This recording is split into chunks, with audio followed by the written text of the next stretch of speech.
Hey, Hello. I think that's us. Aye, so I've got the entering button. Yeah, we're live. Hi, everyone. Hi. I'm joined by the lovely Marion. I did say it on Instagram. I put a wee Instagram story up saying that Marion was joining me, but for a lot of you, it might be a wee surprise. Hello. Let me get the chat open on here. Shall we say some hellos? Yes, let's. So we've got Simon from the Hermit's Cave is here. Hi, Simon. Hello, Simon. We've got Jen from Inspiration Psychology. Hi, Jen. How are you? And we've got Lily Rose. Hi, Lily Rose. And Jelly from Little Zen Crone. Lovely Jelly. How are you? Deanne's here, but she's just going to get Max from the bus stop. Hi, Deanne. And Jen from Fortune's Red is here. Oh, hello.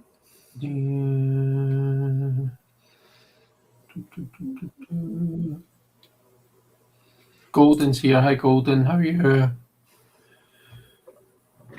And Marita. Hey, Marita. You all right? Hello. Jonathan Daly's here. Jonathan, you've changed your name back to... Oh, no, you've not. It's just I'm seeing your art now instead of what your name is.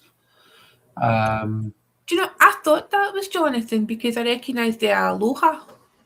Yeah. Yeah. Really, there's only one twat on YouTube that says that. That is not true. I love Jonathan. He is fun. Me too. I just also love to wind him up, as he well knows. So he knows that I'm only kidding on. Let's see. Oh, there was a name that I just thingy by. I am TL Daphne. I am TL Daphne. TL Daphne. Hello, TL Daphne. If that's not your name at all, if that's nowhere near what your name is, then you can let me know what it's meant to be. It could be I am till Daphne.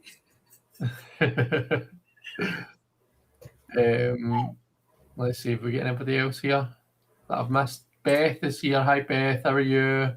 Hello, Beth. I think if I've missed anybody, then apologies. Hello to you.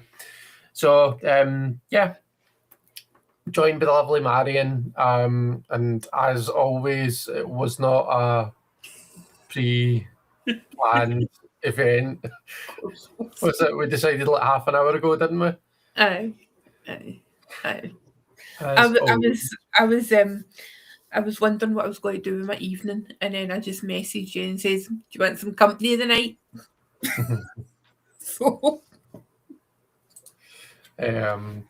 So yeah, we've not really got anything specific to chat about, have we? But we've got something exciting planned for the spread, though. And this was Marion's idea. So, Marion, do you want to tell everyone what we're going to do for the spread? Yes, and you can blame me. Thanks, Chris. So I thought, right, because one of the things that I do quite often is create tarot spreads. And I thought, wouldn't it be fun if we all created a tarot spread with regards to somebody? So if anybody's got any problems, any burning questions, some kind of situation that you want to pull some cards on, but you're not quite sure what spread to use, then I thought, why don't we all chip in and make a spread together, and then we can all do it. Sounds like fun. Is everybody up for that? Who's all going to help us out, make the spread? Everybody will no, F off. That's too much hard work. That's close to the weekend. Beth says, last time the two of you did a live together, I felt like I was in Scotland again and not understanding a word of it. Oh. Try and speak slowly then, Beth.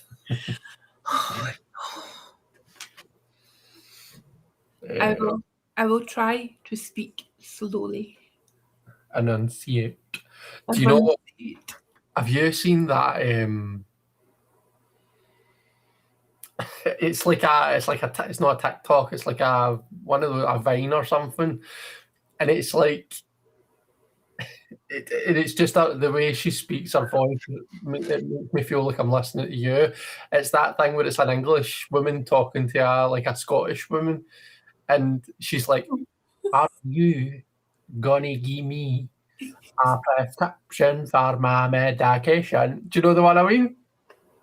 No? Oh, it's so funny. I'll need to find it and send you it. But it's like she's like the woman's like, "Could you just say that again, just a little bit more slowly?" And she's like,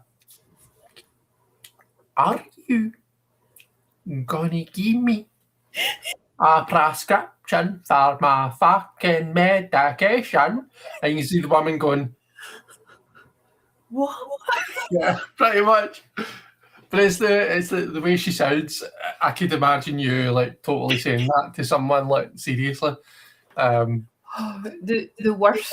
worst experience I ever had was outside the British Museum in London. And after getting lost in the museum, it was horrendous. I managed to find my way outside to get some fresh air, and they had a little like tea like stand thing. And I was like, right, I will go and get a cup of tea and calm myself down. So it's a British Museum in London. So you've got people from all over the world, right? All different nationalities. And I went to the person, and the person was for London behind the counter. And I was like, hi, can I have a cup of tea, please? With milk. 7 times later, the Japanese gentleman behind me who understood me and then relayed my order to the person behind the counter, I got my cup of tea. Oh, that's funny, isn't it? I have never been so grateful. I'm like, thank you so much. And then I realised I was clasping my hands. I'm like, oh, fuck, I'm not allowed to do it. Am I allowed to do it? Well, and I wasn't mean that. I was just like, oh, thank you so much. And he was like, are you okay? And I'm like, I don't think so. I've had a similar in London as well. Actually, it was at the I'm sure it was the Wembley Arena. We went to see a band, and we'd bought drinks at the bar, and then we were going to take them in. And they gave me the drink in it must have been it was a plastic bottle, right?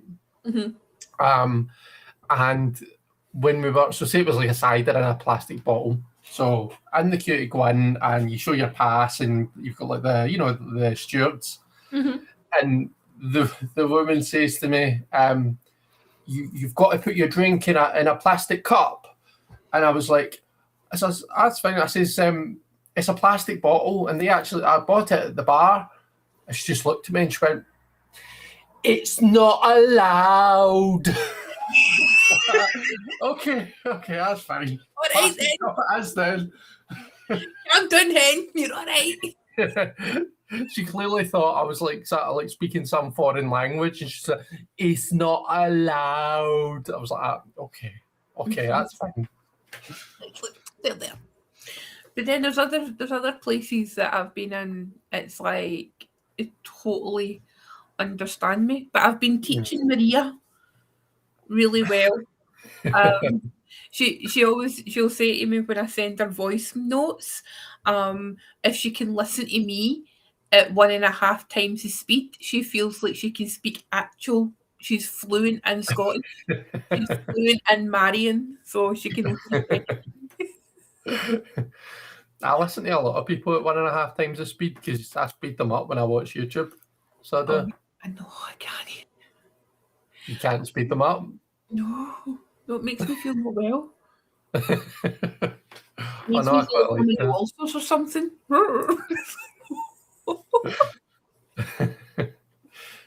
Someone found a link to the thing I was talking about. I was trying to describe to you. So there's a link there in YouTube. So if you want to save that or watch it, then you'll be able to see what I'm talking about. Is it Karen Dunbar, perchance? No, it's not. It's thingy. Ferdiad described it. He says it's a sketch. It's Michelle Gomez in Psycho Bitches as Mary Queen of Scots. Oh, right, okay. So, aye, it's funny. Yes. Do you know what though? The thing that annoys me more than anything else is like an audiobook, and they had it's like the Scottish characters, and they use somebody with a fake Scottish accent. Why? Why would you do that? I know. Just get somebody that's actually Scottish. Aye. I'm listening to. I listened to it last year, but I'm listening to it again. It's that. Spicy romance. No. It's called the death of Mrs. Westerby. Right. It's the one where the main character is a tarot reader.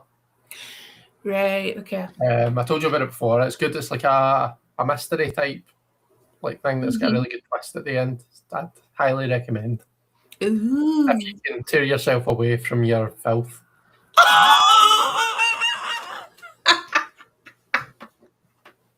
You leave me and my fairies and vampires alone, actually.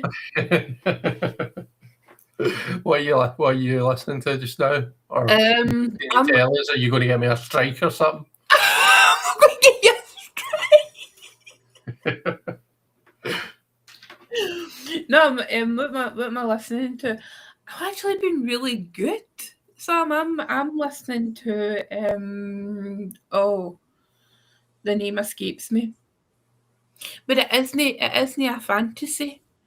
No, it's not. It's Saturn by Liz Green. Oh, okay. Yeah, so there you go. It's a non-fiction. It's a reference book. Oh, very good. Oh, it is.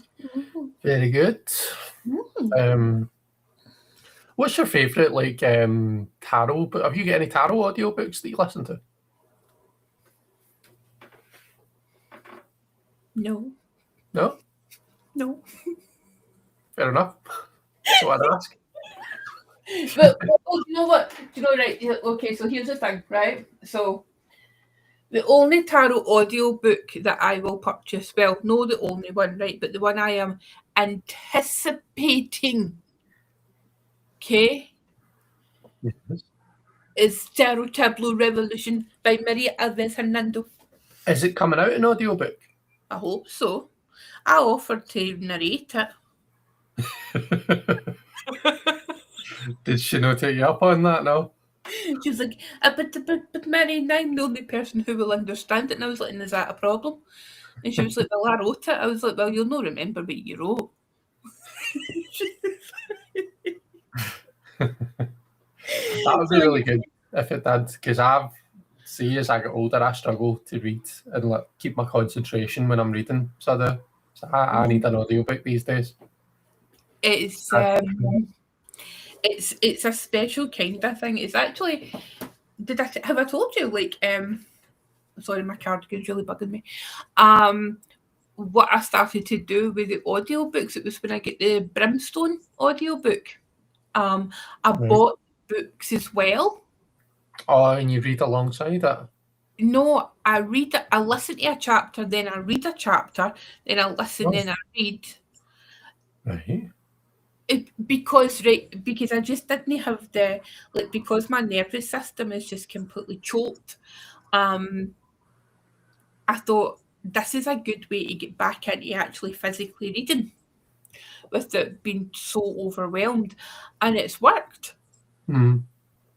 So I've been like reading like more chapters than listening to them.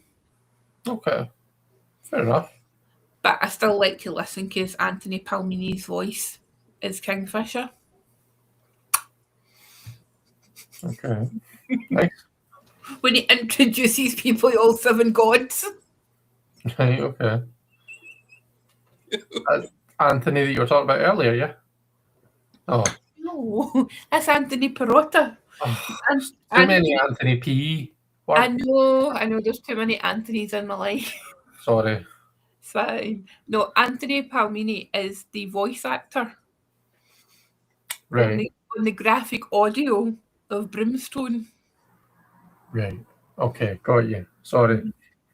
Old Man Fair Dead. Marion, I would absolutely listen to you reading a tarot book.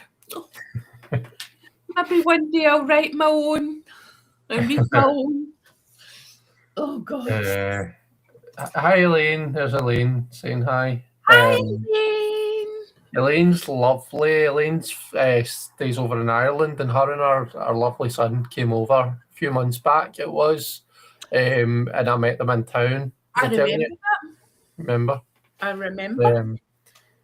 Elaine's one of the most lovely people in the whole wide world. Yes, indeed. Here's to the sea. Sarah's here. Hi, Sarah. How you doing? Hi. Let's see. See, I don't see the chat. What did you say? I don't see all the chat. Have you got a button? See on the right hand side, is there a chat button? There's a button with a blue dot. No, mine says chat. Oh, I can.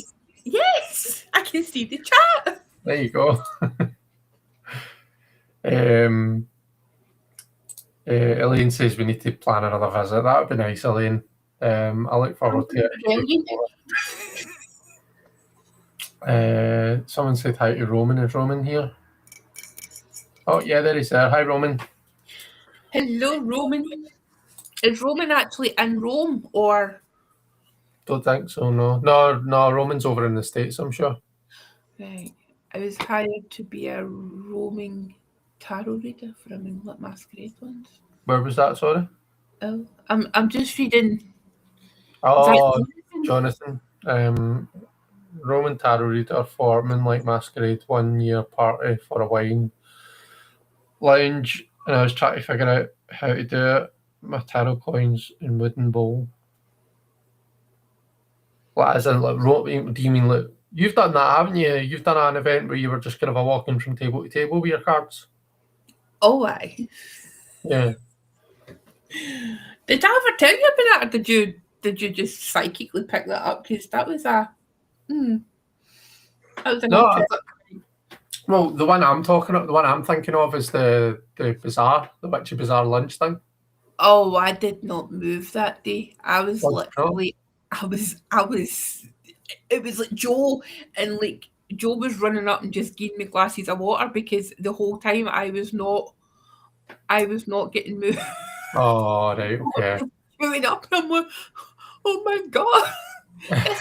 You know how you picture how something will go in your head? Yeah. And you think, that's how it'll go because you're basing it on other experiences you've had. No, it did not go like that. It was just like, no. And then by the end of it, I kind of stood up and I was like a tin man needing oil on my joints. I kind of felt I was I read at that big gay market last year, and I kind of felt a wee bit like that. Like there were like quiet periods in between, but there was like I was getting stints of like, gosh, loads and loads. It's a lot, so it is. It is a lot, but you kind of get used to it. You know, it's like I'm terribly selective these days about what I do and what I don't. Honestly, I'm getting worse. So You picky. I'm even more picky these days. Let's see. I usually just have a table and a line of people waiting. Yeah, that's what I'm used to as well. Jen says I just use an ephemeris and an ephemeris astrology book at parties. Oh. That would fry my brain trying to do astrology stuff just with an ephemeris. I would need to know. I still cry about my ephemeris. Why? What do you mean? Because my ephemeris that I had when I was 16.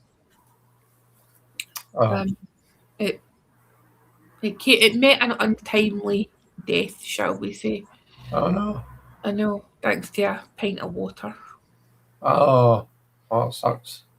It was awful, and it was all dog eared, and because it'd been with me like for all these years, and I can't bring myself to buy a new one. And I know I don't need a new one because like everything's digital now, and plus, like you've got the magic eye for the next year at the end of their diaries, but there was just something nice about having my original ephemeris. Yeah. Mm-hmm. What dates did it have? It went right up Years. to 2030 Oh, okay. because I got it in the 90s, so I think it was like 50 years worth. Right. You That's know, quite decent. so it was a 50-year, and I remember, like when I bought it, like looking at that date, like even just looking into like 2030, and think, oh my god, that's such a long time away, and now we're like what 4 years away from that. I know, it's scary, isn't it? It's nuts. It's completely nuts.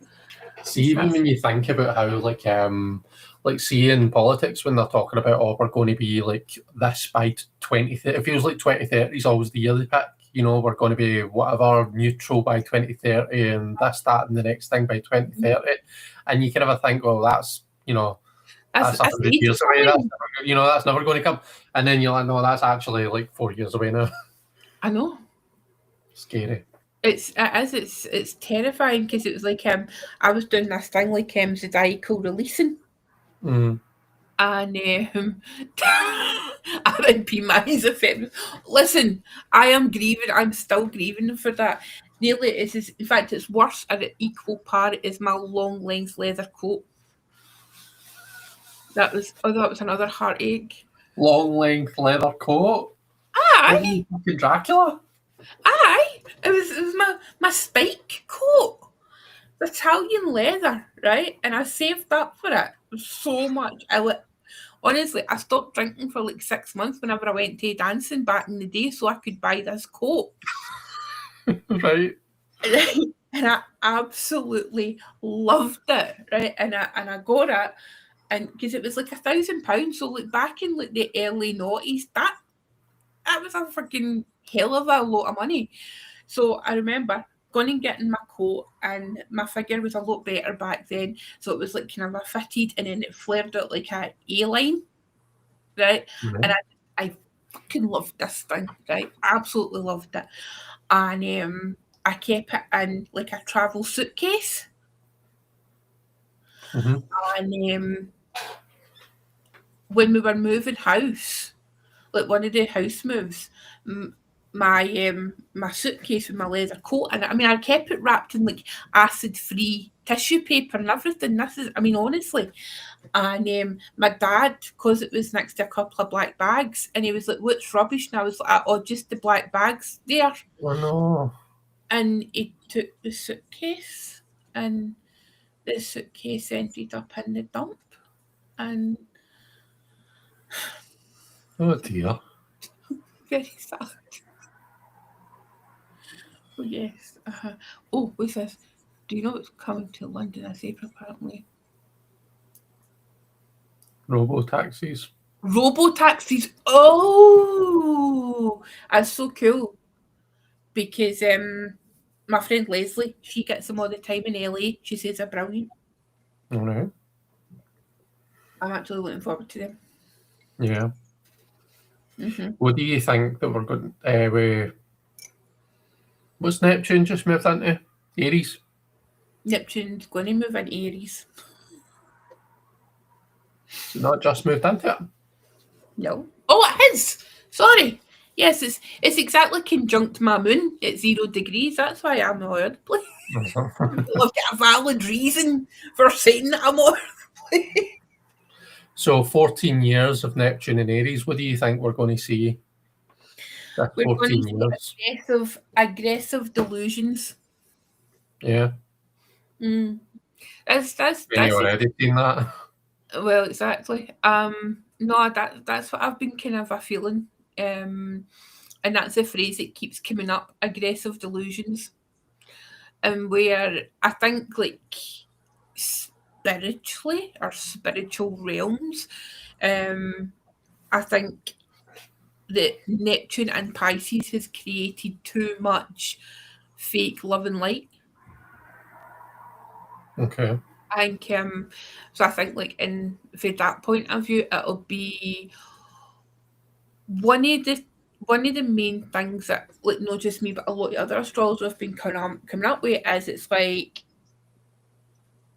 everybody's now going to see who has actually been doing the work.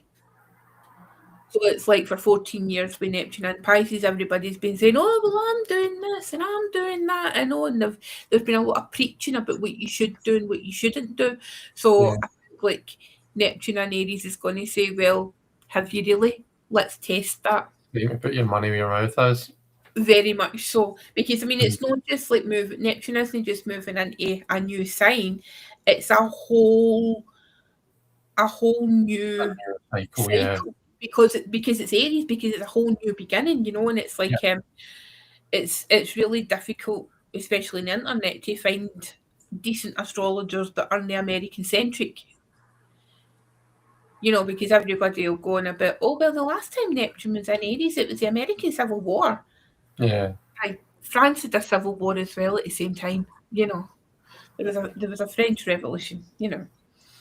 But it's interesting sort of to track Neptune transits. But I mean, this is the first time in anybody's lifetime that we've experienced this. Yep. So, you know, um, Somebody was alive in what 1874. no, well, you're the maths geek. You do the numbers.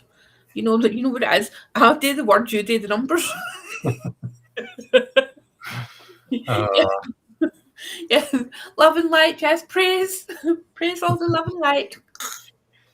Elaine says, I put a post on Facebook yesterday talking about a camping experience when I was 12 and then balked when I realised that was 47 years ago.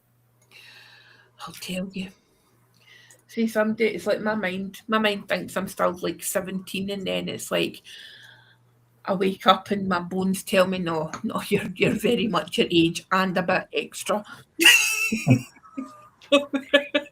Tin man that needs like the wee oil canister all the time. Uh, Jonathan says, I feel you, Marion. I had an amazing leather coat that I got in New York City and I had to toss it when we moved out of the jungle. It was covered in white mould. Oh, Jonathan, I'm so sorry. Oh, see, and you mean Jonathan were kindred spirits. Civil War, you have a 0 degrees Aries moon. That's a critical degree. I know. Um, Yes, I'm special. Fortune's red. I agree with the fake love and light and think that a lot will be exposed, says Elaine. Absolutely. Yeah. How the hell do you think I'm having a fucking rebellion? I have no idea how old I am at this point, says Sarah. Say. Shall we make a wee start on Yes. putting the spread together? Because I'm thinking that might take us a wee bit, and then knowing us, it'll probably take us a wee bit to do the spread as well.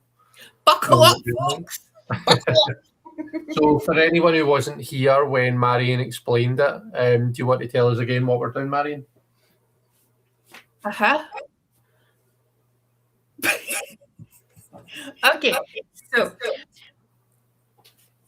a lot of times people struggle with creating their own spread or finding a spread that works for the quandary or the problem that they've got. And some people don't like to just chuck cards, right, like randomly. So I thought, why don't we basically workshop a spread for somebody in the chat who has got maybe like a issue in an area of their life? I mean, within reason. I mean, we're no here all night. much.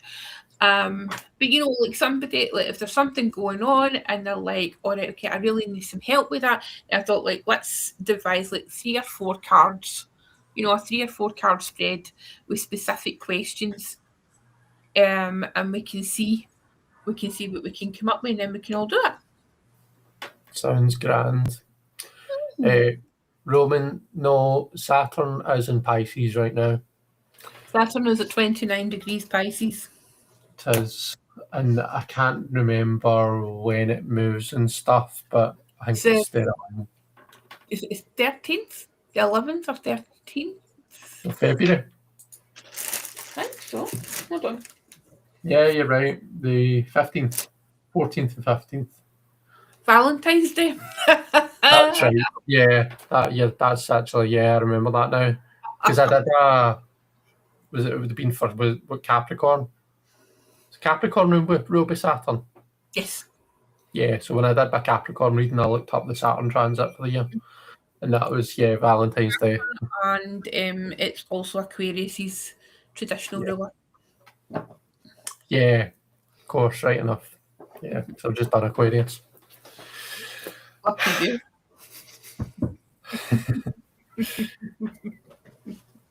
Okay. Right. Who's got a question? Who has got a something? Who's got an issue or area of life that they want to look at? Because I'm super excited. Oh, okay, love. You take right, okay, so let's see. Wait till it hits your moon. Oh, it's fine. I had Saturn earlier when it moved in Aries on my moon. I had a good couple of months that time. Right, let's come on, folks, because I'm using my first edition Alice Tarot this week, and I'm excited. Oh, lovely. Very nice. So much. I've not decided what tarot deck I'm using yet, actually. Well, I decide every time. See, every time I do my week ahead. Mm-hmm. Have you seen my week ahead videos lately? Yeah. Aye. So my wee jar. Yeah. Mm-hmm. So this week I pulled the Alice Tarot, and I was so excited. And you don't just use that for your week ahead, you use that for everything? I use it for the entire week, yeah. Oh, cool. Nice. It's good because it's been, even though it's just been like January so far, I've realised that at least one of the decks that I used, I don't actually like using it. Right, okay. Yeah. That's the good thing about doing that though, isn't it? Is it gets you kind of you get to know your decks a bit more, and you find ones that you like that you didn't realise you like so much, and you find ones that you realise you don't like so much. Exactly. So yes.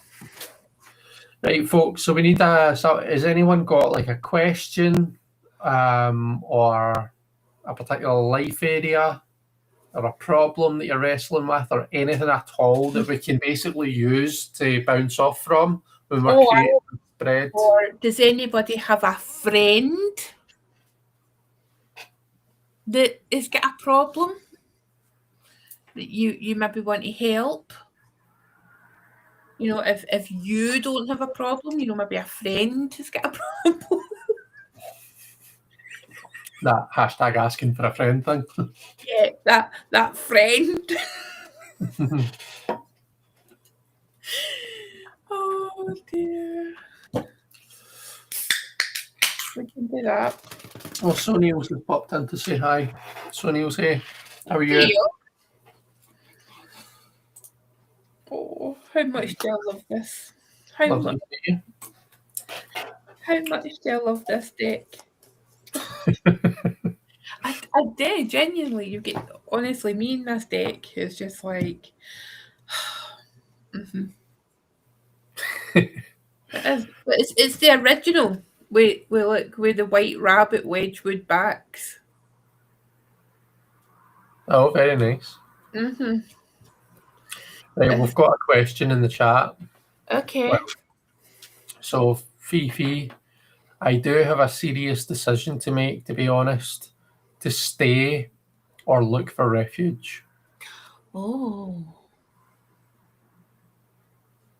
And are you quite happy for us to use that, Fifi? Because I appreciate that that's quite It's quite a personal one. feel quite personal and might go quite deep.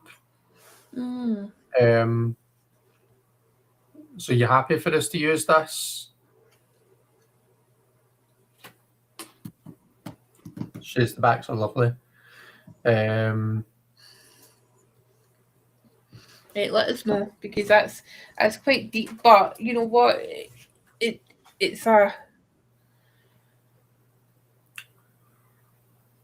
good thing as well, because we can work with that. Yeah, we do have some other like some backup stuff as well. Yeah. Marita says the plumbing in my bathroom is an issue, but I don't think it would make for a very good tarot reading. Get it fixed before the next Mercury retrograde, Marita. When are the mass layoffs coming? Asks Jen. Let's see. Or if it doesn't, I can sit back if needed. Or if it doesn't, no, it's fine. Absolutely. So I'm just conscious that it's it's quite personal to you, and if we are creating a spread from it and then all doing this reading, it might feel quite it might, like, as much as everyone's doing their own reading, it's probably going to feel to you like everyone's like at you at once. So it just might feel a bit intense. But if you're quite happy, Right. I will go with you both. Okay then. Right. So cool. what was the original? The original was. Let me put it on the screen again. A serious decision to make, to stay or to look for refuge. I suppose, like, To be whatever honest. spread we create from this could probably, we probably all at times have decisions that we wrestle with. We need to decide whether we want to stay with something or do we want to go with something else. So I would imagine that whatever spread we're going to create can probably either be used or be tweaked and used for any kind of a decision that you might find yourself making. It's like, one of the questions that comes up time and time again, and like professional readings, I'm sure you know as well, Chris. It's like it comes down to, should I stay or should I go? I know that song was going in my head before you even said that. It is, and it's like, will there be trouble?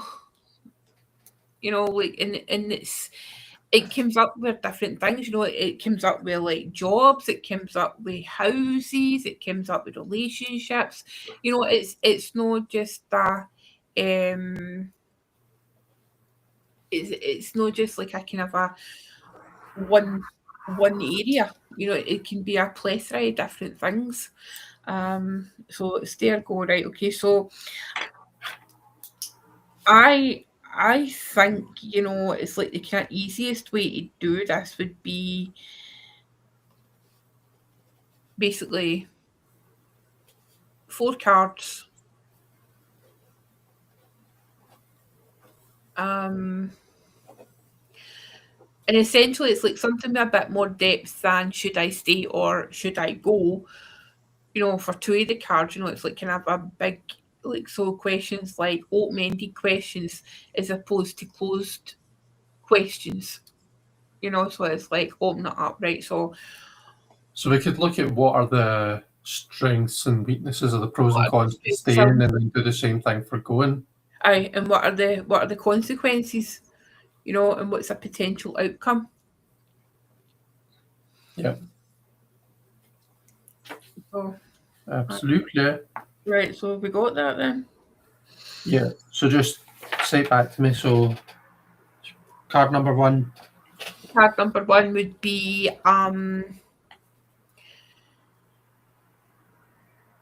the outlook consequences of staying. Outward consequences Outward consequences. of staying. And then I guess same question for going. So is that card 2, outward consequences of going? Mm-hmm.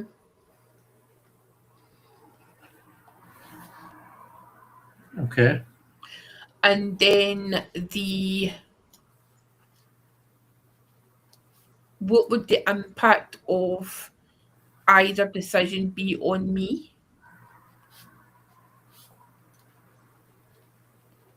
Is that 2 cards or is that just 1 card for that prompt?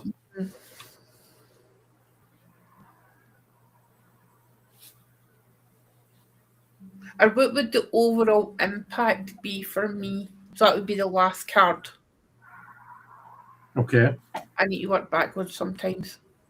I need to reverse engineer things sometimes. So the third card would be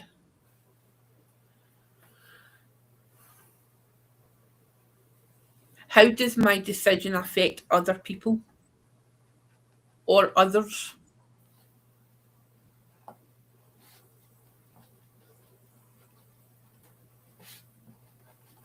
Right, folk in the chat.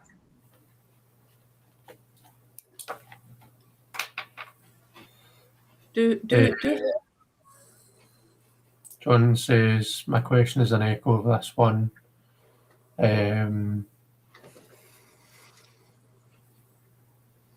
So you, Jonathan's talking about talk family into fleeing the US and moving to, oh gosh, I don't know how to say that. New Zealand. New Zealand. Yeah.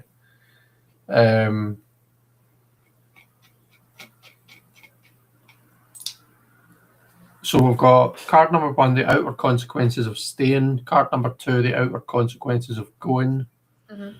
Card number 3, how does my decision affect others?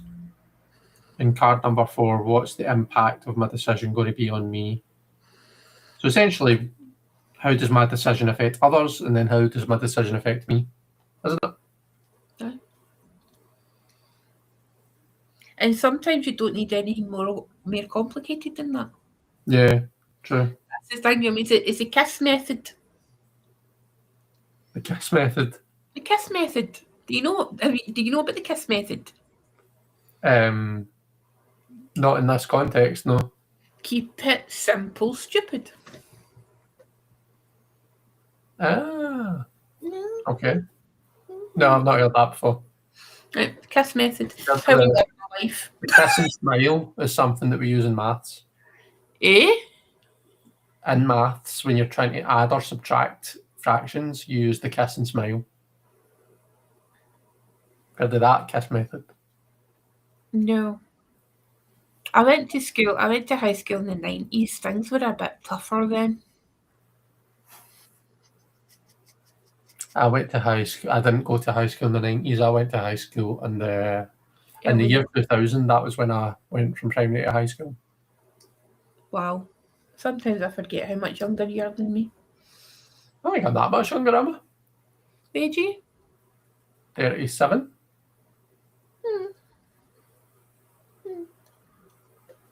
Smidge. Aye. I'll be 44 this year. So, not that much younger then. 6 years. My bones feel that 6 years. Well, I've got a story to tell you, but it needs to be off camera. Oh, she's been a wee tease. No. Okay, I'll tell you the edited version now quickly. Basically, I get a message from somebody who I chat to online. And they said to me, "You've got an admirer." And I was like, oh, what? And essentially what it was this guy had got in touch with another guy that I chat with, saying, could he pass on his details to me because like my age parameters didn't allow this admirer to message me. Right? So he's seen that this guy, I don't know how he's seen it, this guy was like a friend of mine, like a contact. So he basically says, can you message your friend Marion to say that I'm interested in chatting to her, but I can't chat to her because I'm not within her age parameters. So, is that someone who's older or younger than your usual parameters? All right. 33. Right. And the guy that I chat to, who's just a friend, he sent me the screenshots. Of the Right. message. He's like, hi mate, I know this sounds a bit weird and that, but I'm not trying to chat you up, but I'm trying to send a message to somebody that you're connected with on this site, and well, could you put a word in? Basically, So, you've been chatting to him? I was like, nah, just not. I've not got the time or the inclination to train him. For goodness sake.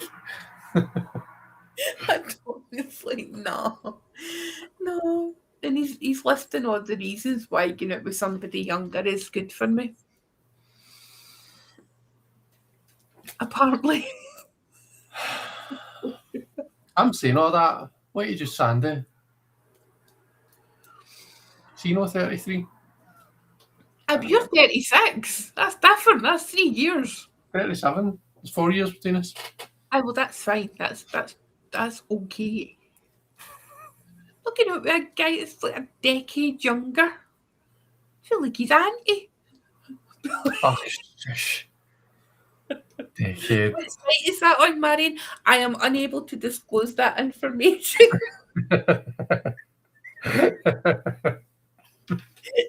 If you're meant to find it, you'll find it.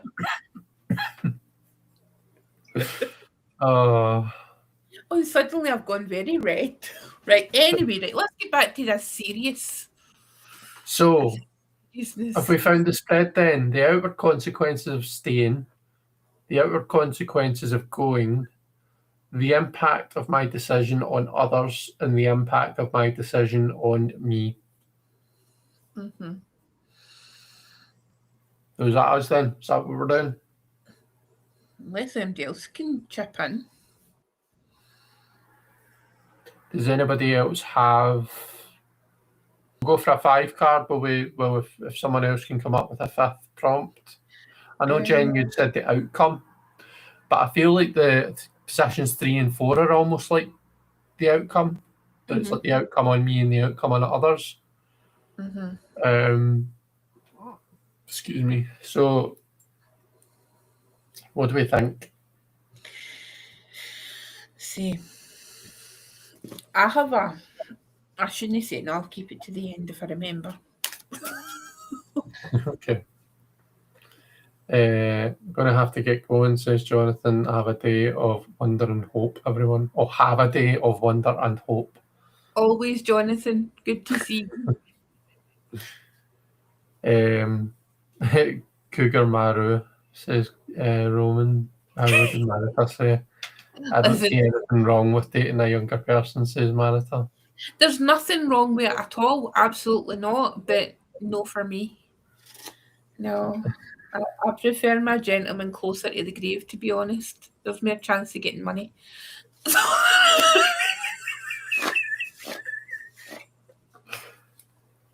I'm just being real. Miscock. Listen, once you've had your heart ripped out and broken by an Aquarius, no offence to any Aquarius watching, you become pretty jaded. I'm just saying. The questions again are consequences of staying, consequences of going, the impact on others, and the overall outcome on you. I'm trying to decide what deck I'm going to use still.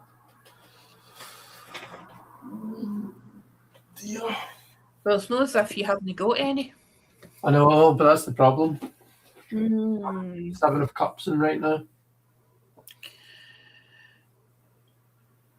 Have you got the Hush Tarot? Do you know what I'm going to... No, I don't. It's okay, I've decided. I'm going to go for the Morgan Greer. The 70s porn star one? Yep. Is this bitch in order? Oh, no, it's not. The Fool was just at the front. It's okay. Are we all good? We're all good. Right, okay. Are you going to put the questions up? Right, folks, cards at the ready. Roman's saying, did you see the questions I posted? Was it spread positions, Roman, or questions?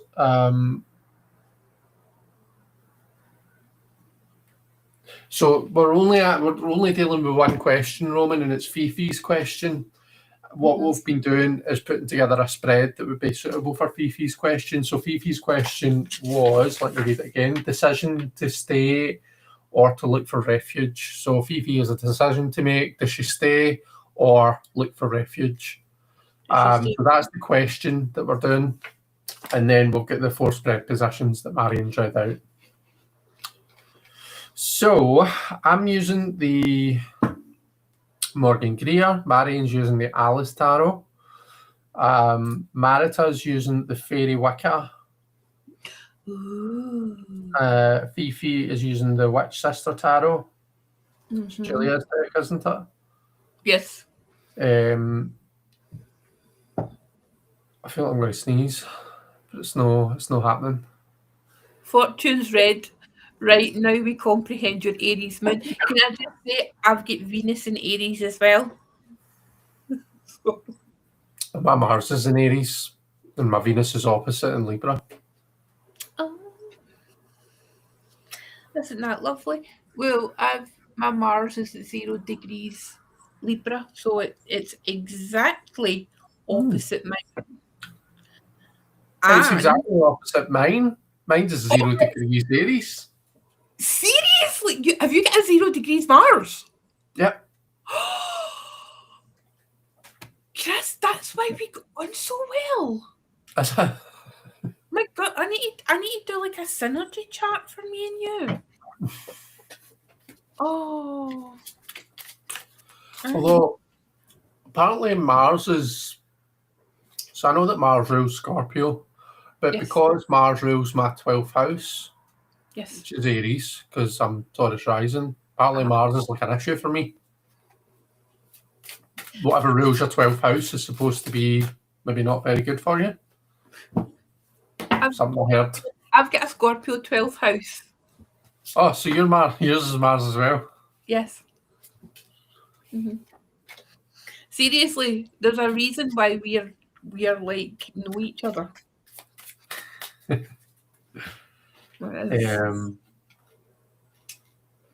Right. You say your arse is an Aries. He's Mars. Mars. Who thought I said arse?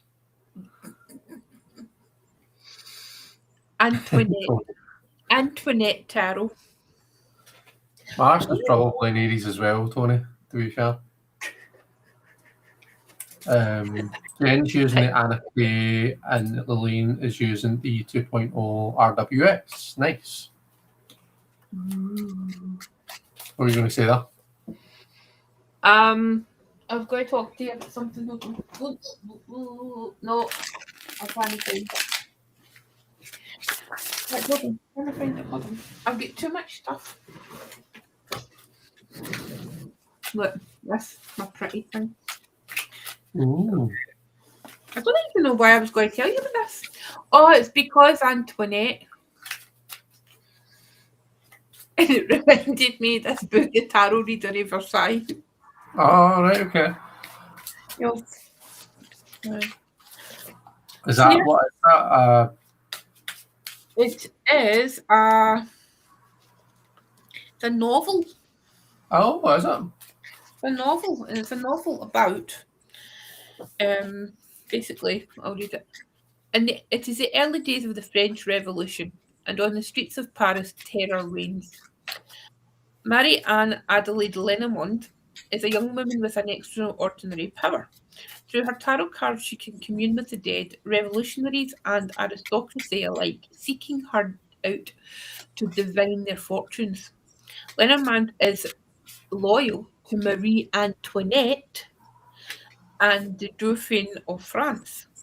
But she has seen the Queen's fate in the cards and must take care that it doesn't become her own. See, that is why I ADHD. It's ADHD, perimenopause. Do you know what I heard perimenopause described as? Cougar What? puberty.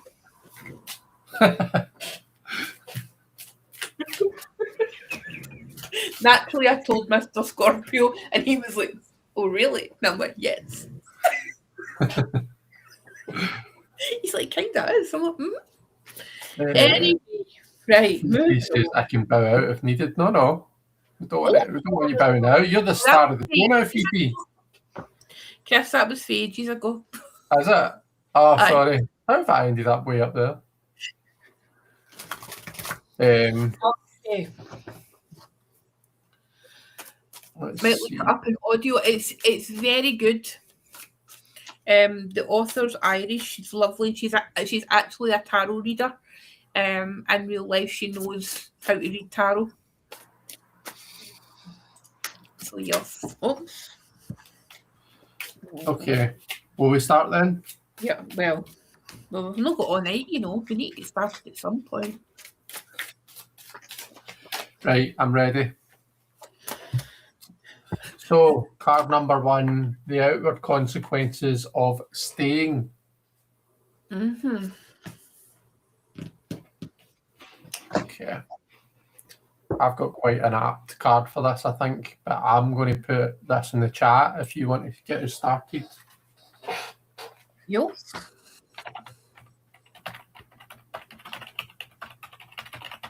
I thought it was a big Marion.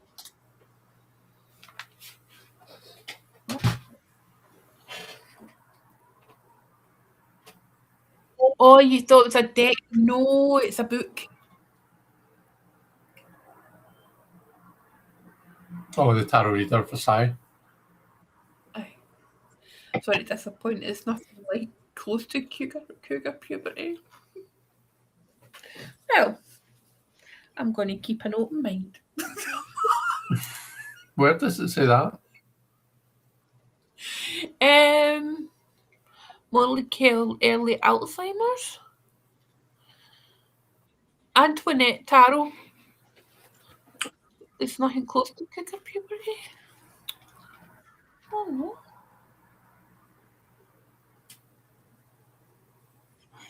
Oh, I see it now. I don't know, seen that in the thing. Ugh, anyway. Mm-hmm.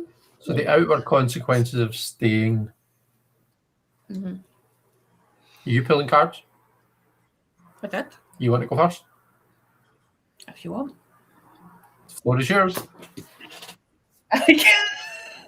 I get 2 swords.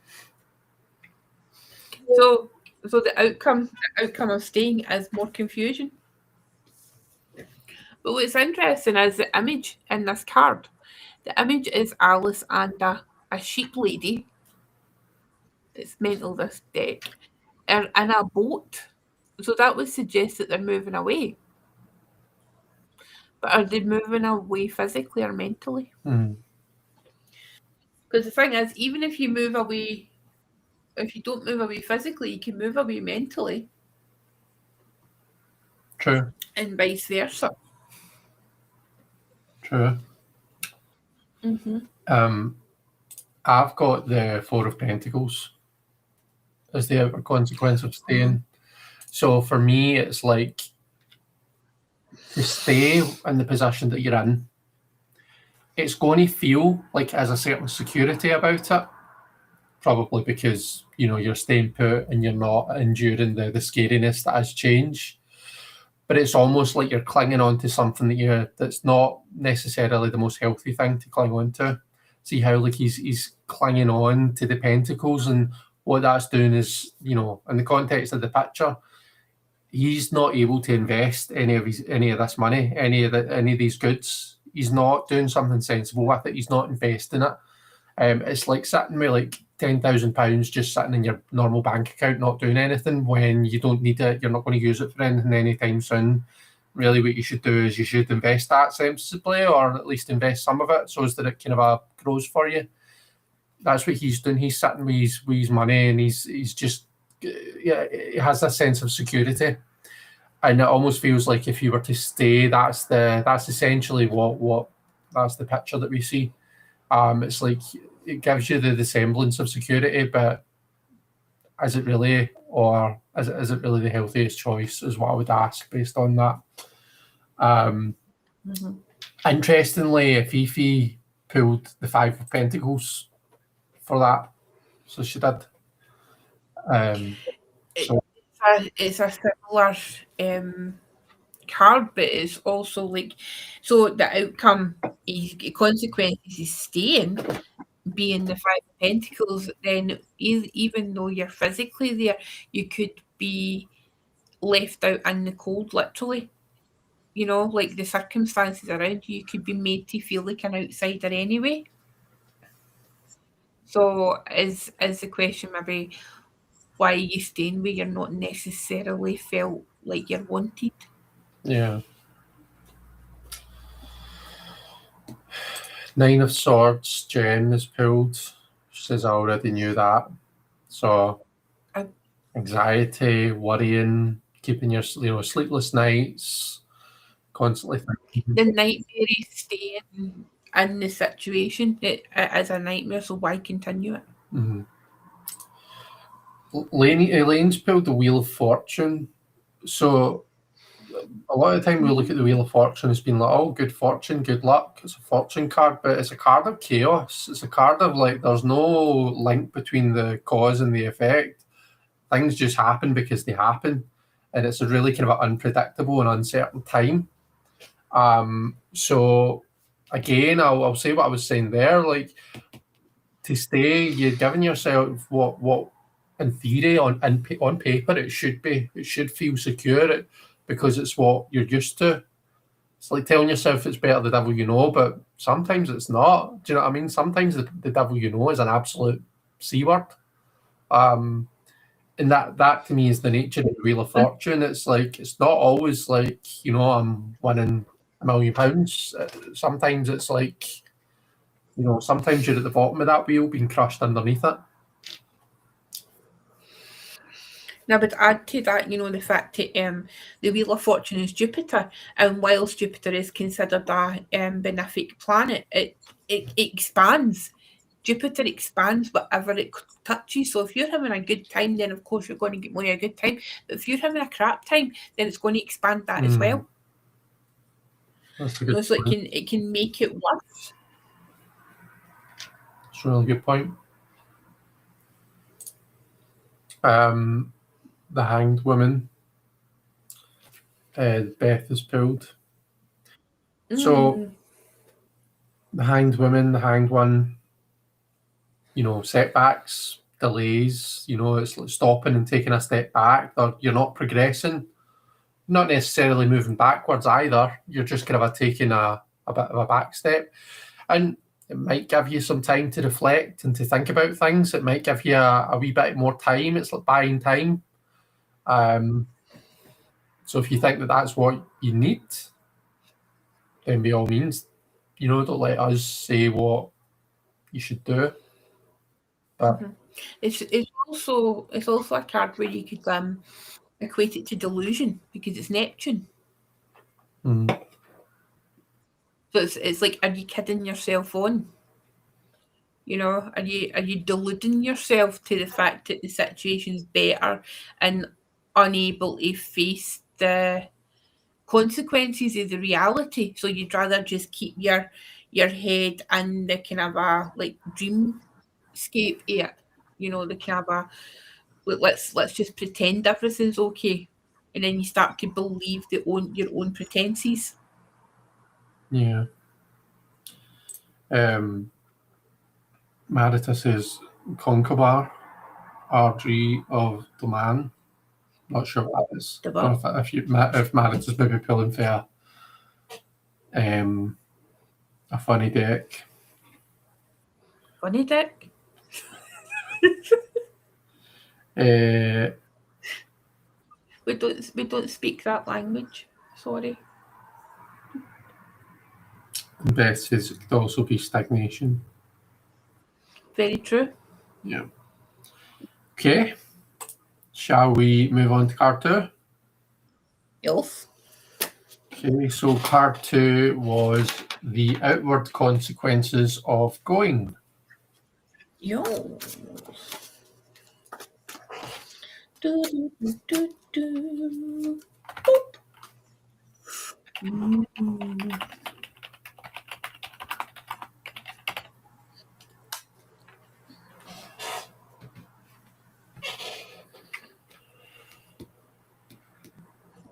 Right, you better go first. Sure. So I've got a 10. Tens do represent the end of one cycle and the start of another, which is, I suppose, again, it's quite apt for what we're talking about. You know, when you're in that 10 mode, for all the reasons discussed, it can be scary because it's change, it's things happening that we're not used to.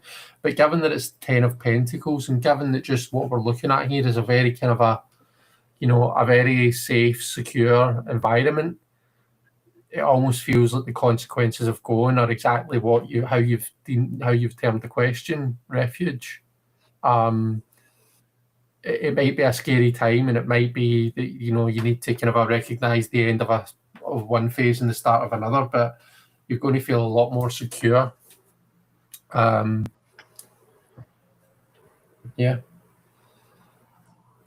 I think as well, like I don't want to ask too many personal questions, but maybe for you to think about is like with the 10 of Pentacles, is it in a way the consequences of leaving the situation, would it be in actual fact a return to a familiar place, whether that's a kind of family place or a place where you feel is familiar to you? Mm-hmm. And provides that kind of a security and safety. For me, what I got is the consequences of going is the King of Swords. Okay, so the King of Swords is that kind of unemotional clarity. Being in possession of that clear thinking, knowing your own thoughts, being in charge of your own thoughts as well. Maybe like there's been situations where others have tried to influence your thoughts, and now if the consequences of you leaving is the Amityville Horror House says get out. No, okay.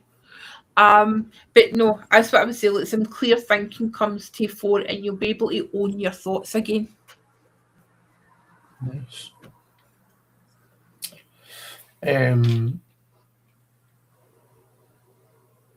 Let's see, temperance. Elaine's pulled temperance.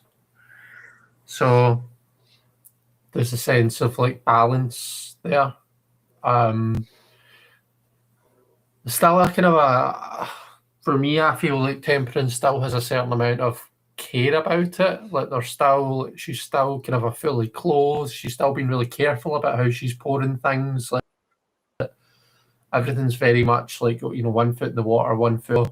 It's not like, right, my worries are totally gone now. I can, balls to the wall, just go. Like it's not that. But it does feel like there's just that equilibrium. It feels like a bit of a rebalancing with temperance, doesn't it? Able to own your own thoughts again. I think that's what I said.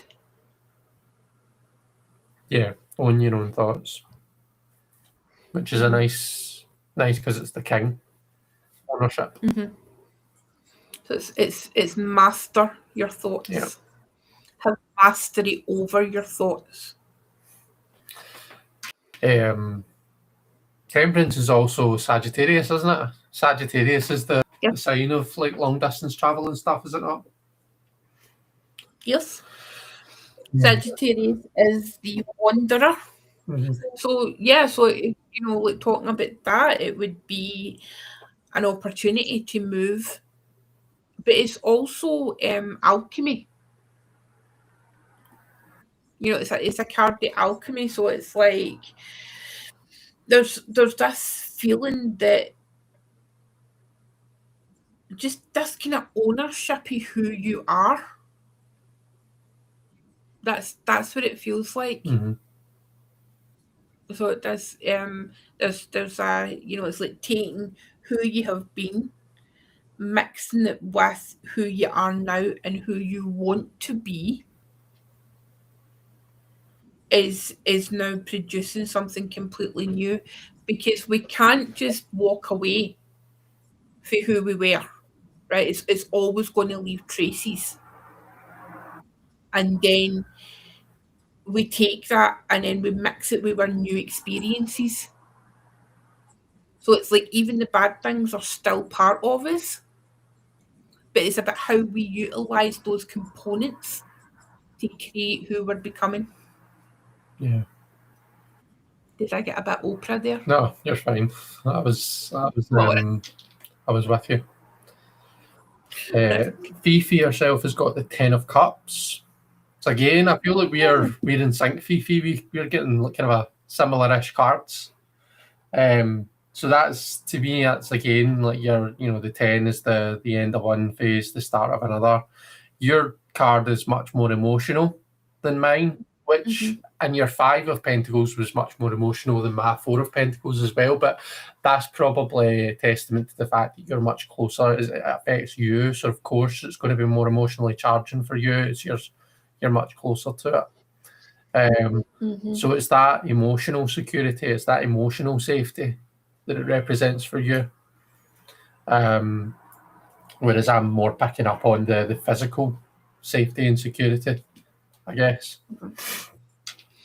If you look at those two cards together, it's like the physical security creates an environment where somebody can feel emotionally secure. Yeah, definitely.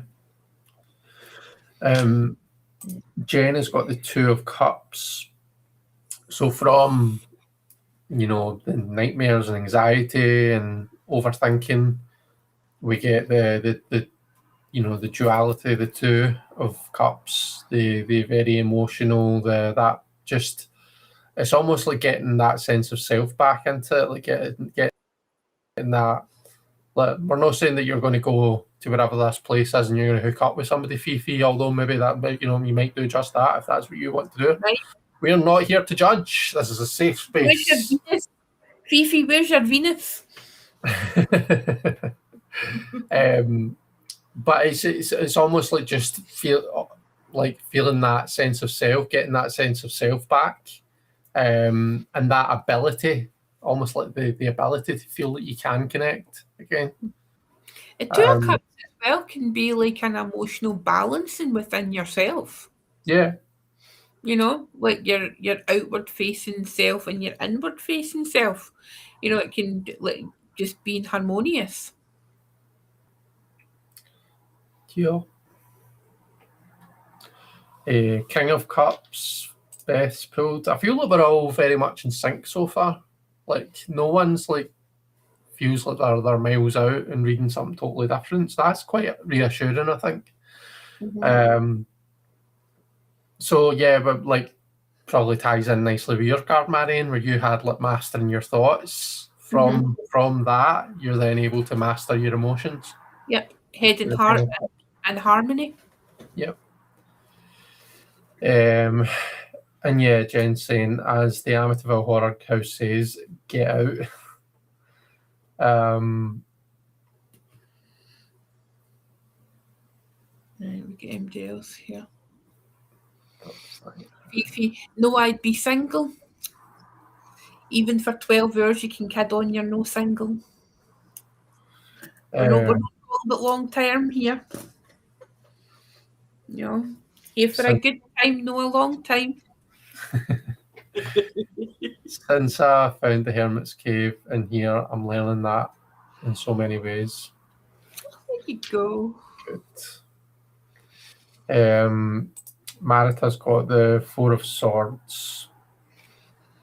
Okay, so the consequences for leaving is the 4 of Swords. I mean, the nice thing about the 4 of Swords is a card of respite. If you're in lots of people who are maybe feel like they're not in a safe space, probably feel like they need to sleep with one eye open all the time. Yep. So maybe the consequences of going is actually being able to kind of just Find peace. properly switch off and recuperate your batteries. Mm-hmm. And find a sense of peace. Yeah, that's it.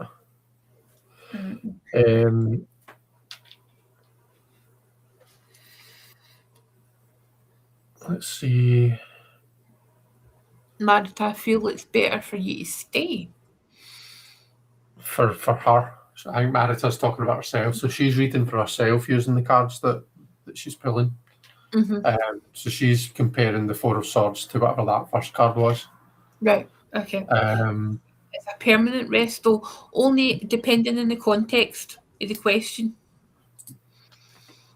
Yeah. So it could be permanent rest and the fact that it's a much more peaceful and restful existence.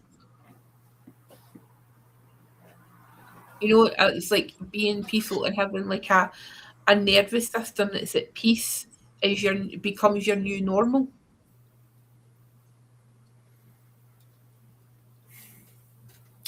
No. Beth is rest after the Three of Swords. So in the context of the four, yeah, totally. Mm-hmm. Okay, that takes us on to card number 3, and that was how does my decision affect others? Yeah. Yes.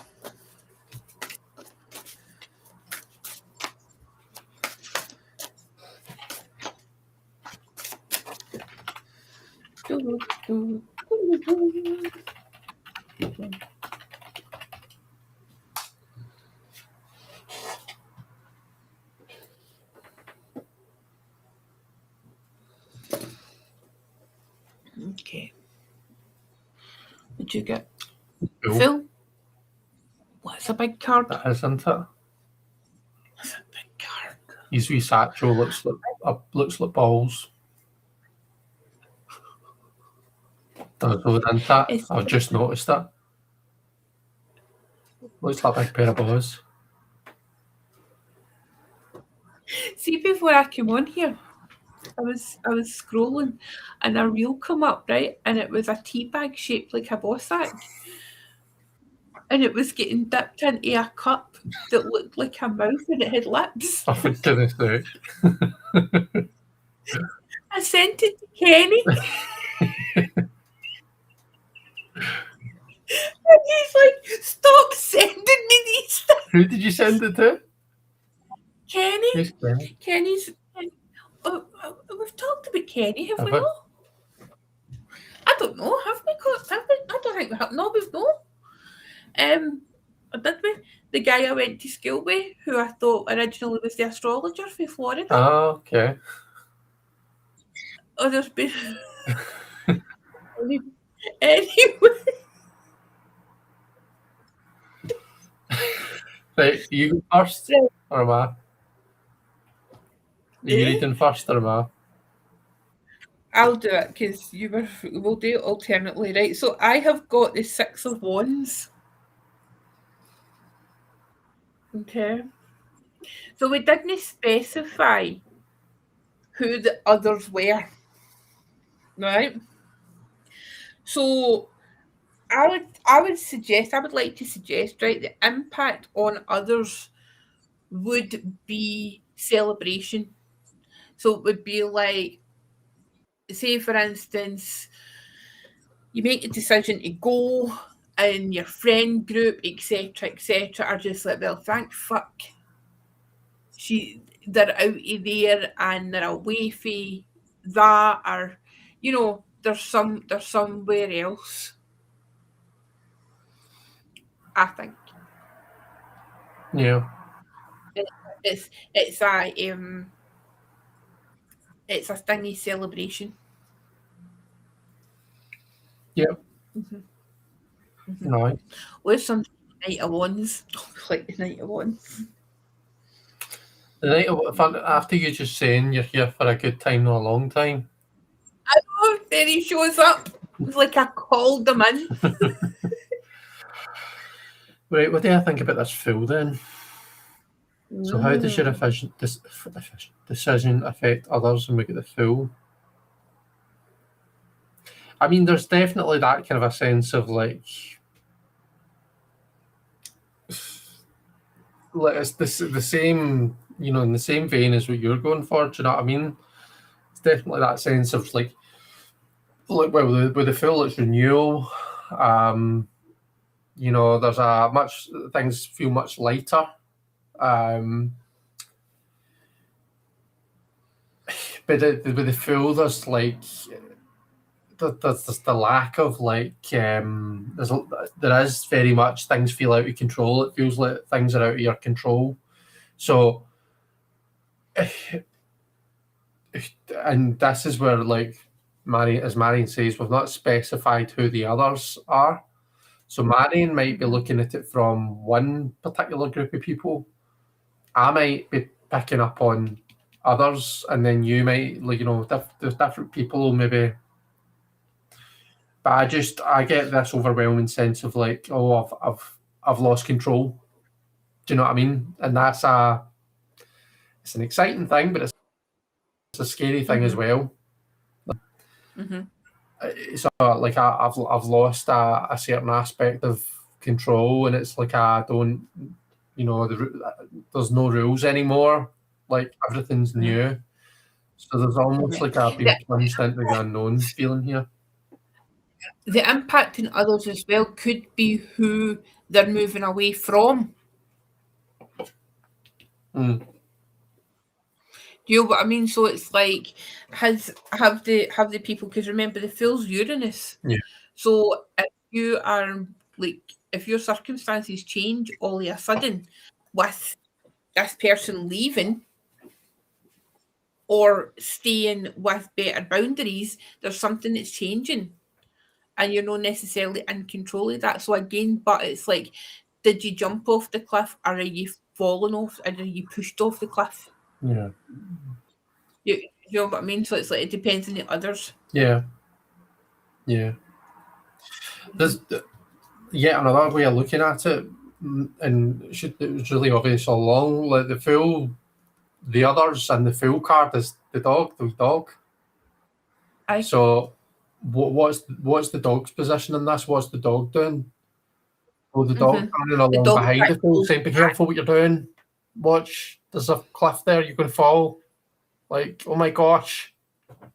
So you might find that that's the reaction that you get from others. It's like, oh my god, what are you doing that for? Like, be careful. You know, this could all go tits up.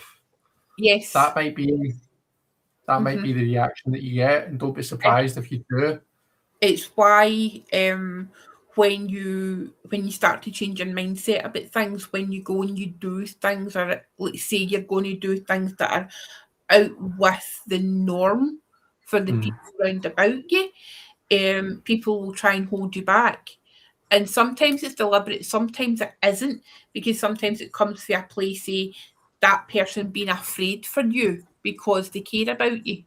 They're like, oh no, don't do that, you know, oh no, what happens if it goes wrong? You know, and they'll think about that. Whereas if you're so like focused on, no, it's going to happen, it's going to go well. You know, it's that kind of a thing as well. So and it also demonstrates the fact that like when you're doing things like that, the scope and range that tarot provides based on that question, you know, because it's like it's about tying the card to the question and seeing it in that context. Yeah, you've got the generic meanings of the cards, but when you add it to the context of the question, how it can change and how it can develop. Yeah, that's it. Look at me and you getting a whole tarot lesson. We'd get good tarot lessons. I think we do. Bouncing off each other. I think we do. Right, Elaine. What were you going to say? We should do this for a living, read tarot. Right, the lovers for Elaine. The lovers. Interesting.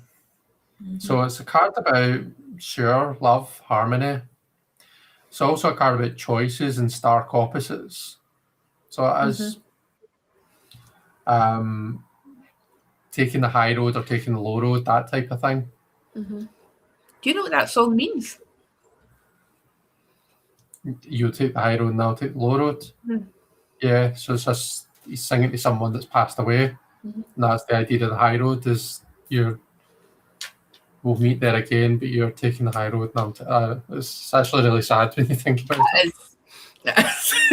Look at me just bringing the gloom. I'd take a tax class from you guys. There we go, Chris. We'll just add it to our growing to-do list. Who's that? Who's our first? Jen. Jen's our first student, our first pupil. Jen, who's probably been reading tarot since before I was born, doesn't need a tarot lesson from me.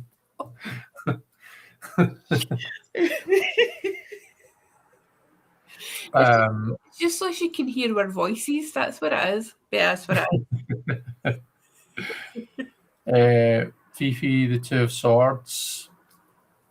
So Two of Swords is an interesting one. I read it very, very literally.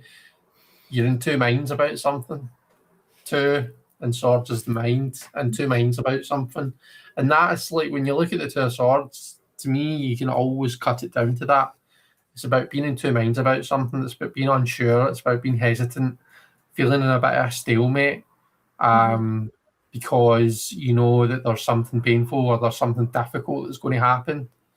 And it's like you hold yourself in that place of like, I don't want to rip the plaster off, so I'm just going to wait and I'm just going to dread it. I'm just going to sit in this place of dread. So that could be the effect that it has on some people. Also, I mean, oftentimes I will see the Two of Swords through the lens of the Thoth deck, and the keyword being peace. And the idea of peace comes from making the decision.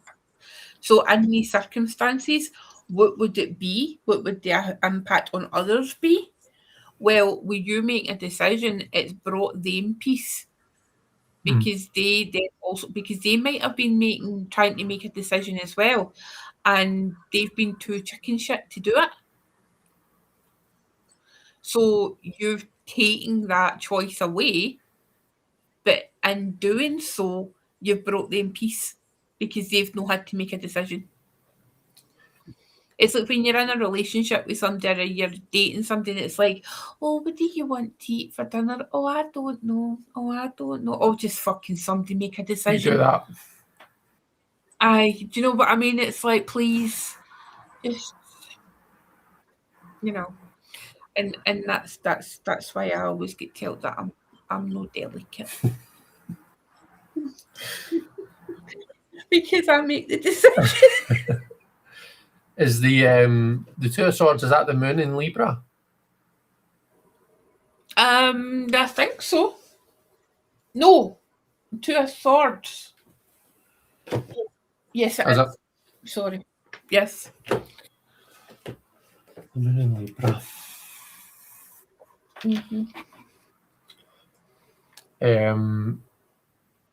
I refuse to leave my country to the mercy of the unmerciful.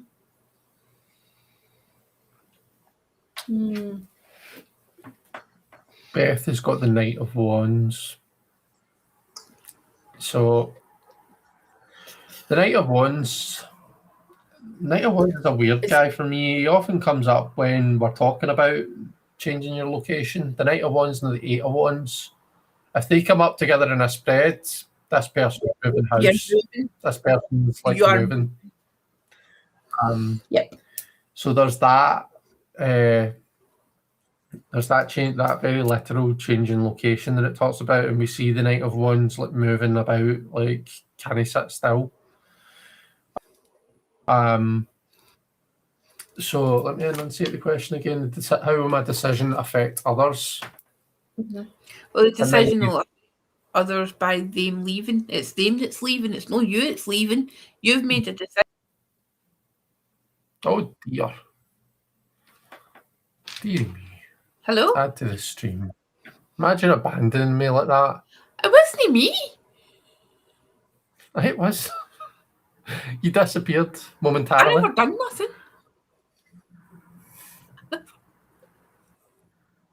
I get distracted by the night a It lot. will be.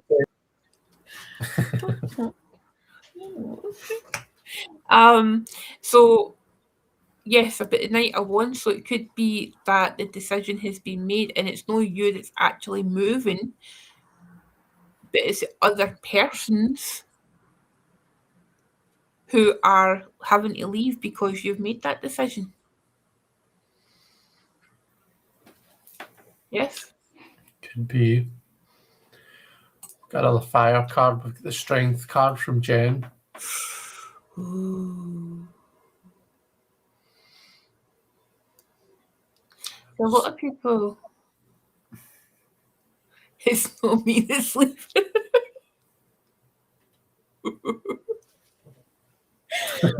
I know. I never touched anything. I promise. Um, It's too much psychic energy. That's what happens. yeah.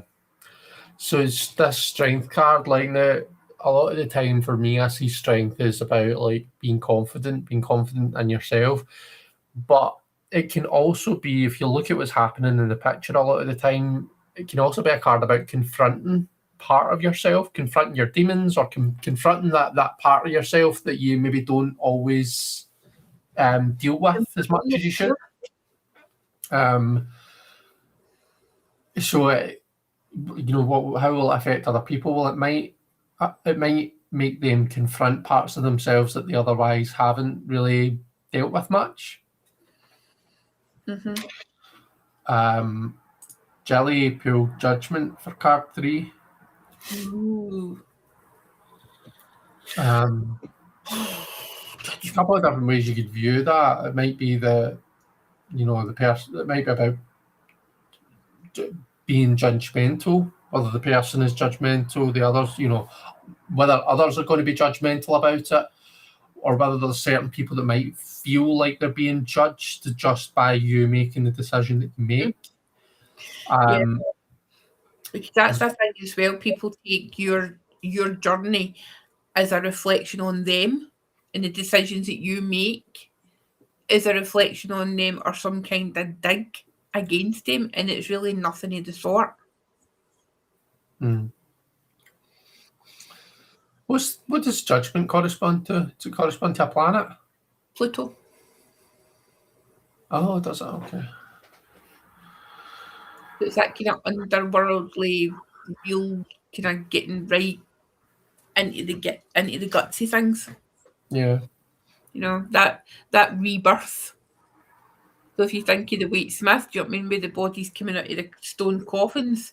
Yeah. You know, Yeah. that birth thing. Yeah. Okay. I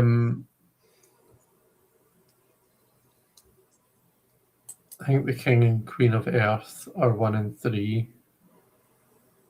So the Queen of Earth for 3. Okay.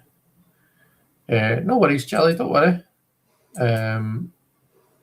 Thought we were reading for ourselves, or am I just you're not being self-centered? This is look, that's the whole idea of doing this, is to make a spread that anyone can use. I mean, it's to show everyone, like how Marion puts together a spread based on a question. But the idea is to do it so that anyone can do this for themselves. So if you're reading for yourself, that's absolutely fine. I was under the impression. Right, okay.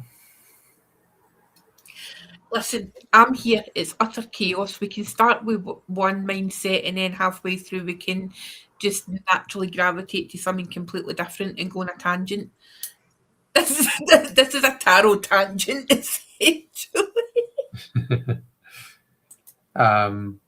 Jelly's having to go. See you later, Jelly. You enjoy the rest of your evening. Bye.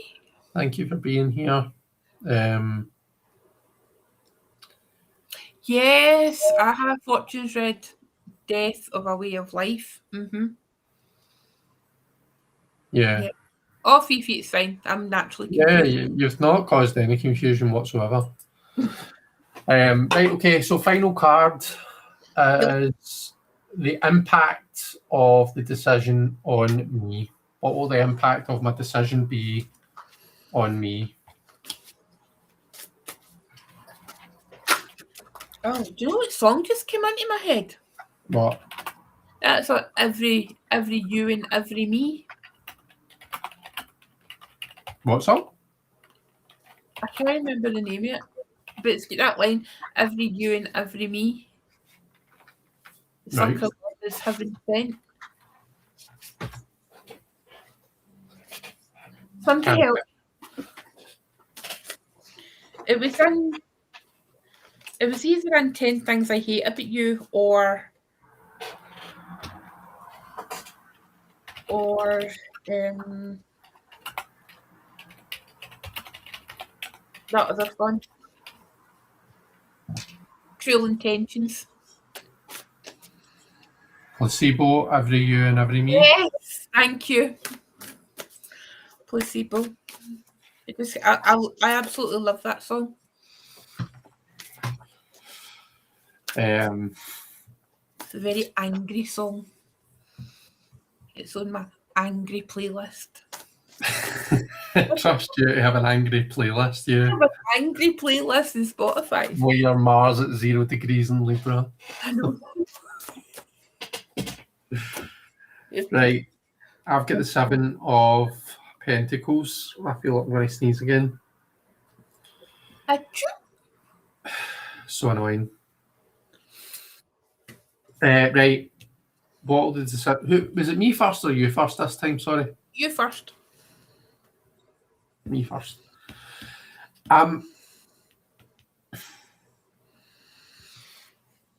The effect on you, the what was the question again? Yeah, the impact on you.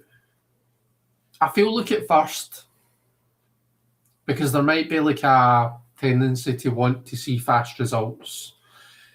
It might feel like, right, you're going to make this decision, whatever that decision might be, and I'm expecting that, poof, just like that, everything's going to kind of fall into place.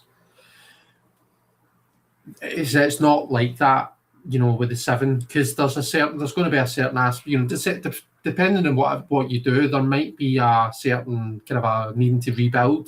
Do you know what I mean? There's going to be a lot of work needed.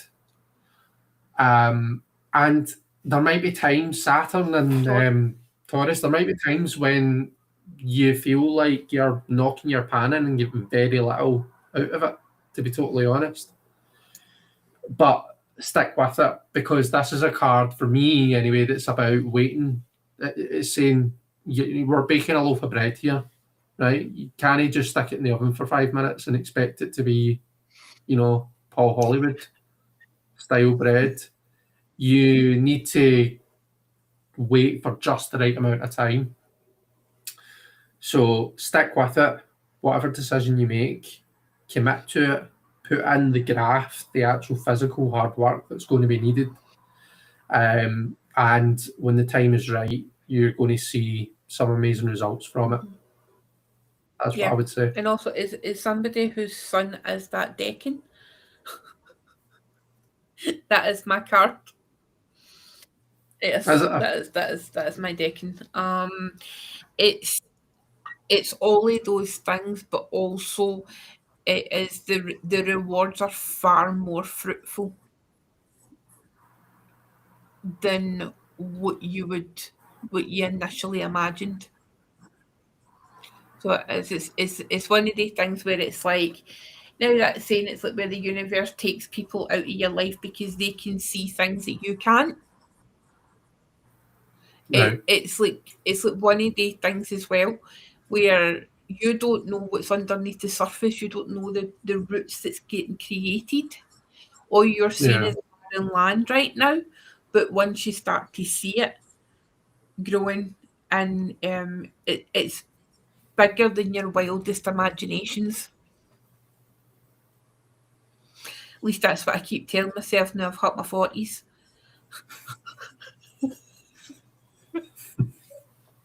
and my well dignified Saturn that so many astrologers are really jealous of my Saturn. Yeah. Really jealous. They look at me like, it's like, really? Where's your Saturn? My Saturn is in Libra, so it's exalted. Right. But to be fair, I mean, even Saturn isn't in a good place because it's in a good place, but it's retrograde and it's directly opposite. It's heartbreaky Venus and Right. Aries.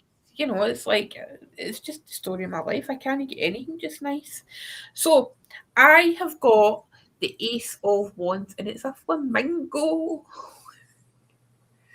See, and it's giving me hedgehogs. I love this so much. So overall outcome is the beginnings of new passions, the beginnings of new things, the things that you did not realise that you were passionate about. You now have the opportunity to go for it. That's what I would say is the outcome of this journey is for you. You know, it's like you take all the things that make you you, and then you become and have this opportunity to just start and just strike a match and just fucking go for it. I would say Amazing. my Saturn is in Aquarius. That's nice because Saturn's the traditional ruler of Aquarius. Saturn likes being in Aquarius. Beth's having to go. Bye, Bye, Beth. Beth. Thank you for playing along. Elaine's got the tower. Ooh, nice. It says, I have pulled all major arcana cards this evening. I feel the tower here is actually good because it clears away all the problems that you've endured and clearing the way ahead for you to rebuild. Love it, Elaine. I always think when you get the tower, you've got the choice to be the tower itself or be the lightning. Are you going to be an ostrich and bury your head in the sand and let the sudden disruption and change just hit you like a ton of bricks? Or are you going to say, right, I'm taking control. I know that there's change needed, so let's strip this down to the bare foundations and let's rebuild. I'm going to deal with this bitch and get this done. So there's no doubt that, you know, Saturn, Mars, like it's raw, you know, and it's no, we're no farting unicorns here. That is, I mean, it's power, but at the same time, the one of the things I'll say is it's like, well, you can have a controlled explosion where you choose when the tower demolishes, or you can leave it to chance. Yeah. You know what I mean? It's like I'll oftentimes use like when you think you're a tower block, you know, like you can put the dynamite in and you can choose when it gets demolished. But if you just leave it to rack and ruin, eventually it'll just fall itself. Fall, yeah. And that visual works quite well for people when you try to say, oh, well, listen, you can control this. You know? Yeah. But it's Mars as well, you know, it's like Mars is necessary. You know, destruction is necessary because if we don't destroy things, then you can't, like as you say, we can't rebuild. You can't start again. Yeah. If you don't assert yourself at times, then you end up just constantly being a constant pushover and just rolling over and taking it all the time. We all need that to have that injection of passion and yeah, anger sometimes. Like we all need to kind of say, right, fuck face, this is what we're doing. We're doing this my way. Meer than nu.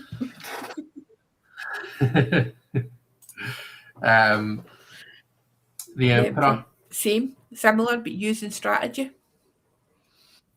Yeah, it's like sometimes we need to be like the Emperor's Aries, sometimes we need to be a bit considered selfish by others. But we know our boundaries. We understand the part we play in the world, I suppose, or the part we play in this situation, and we show up for ourselves. Yeah. I think as well, like the question or the prompt was, what impact will this decision have on me? It's going to make you the emperor. You're going to be the king of your castle. Exactly.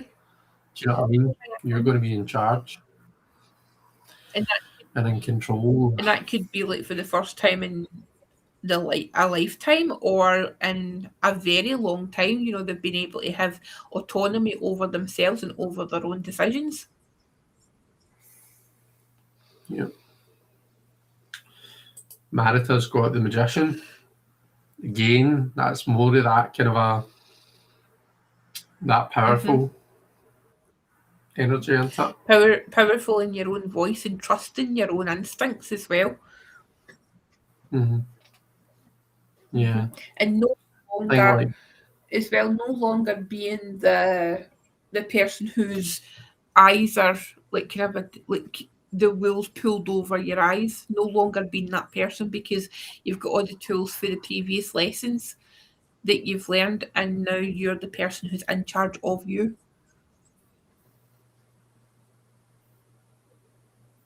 yeah. Yep. Card of manifesting as well. Yes.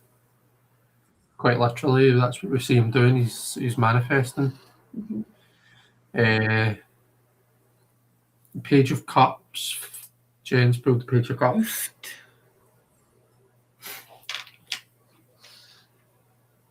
So that, I mean, depends what decision's made, of course, but there will be a degree of like there will potentially be an aspect of like, right, I'm throwing myself into something new here. I'm the newbie again. I'm in unfamiliar territory, and Fifi's cards have been quite emotional, so far. So there will be that kind of a just emotional kind of a rawness of it all. Fifi's got the moon. There we go. Talking about cards being emotional, and then we get the moon. Let the light shine in you. Do you know what I mean? That's the impact, the outcome, the overall outcome, as you are now aware that there is things in the shadows, but ultimately you can only see what you see. Learn through the deception.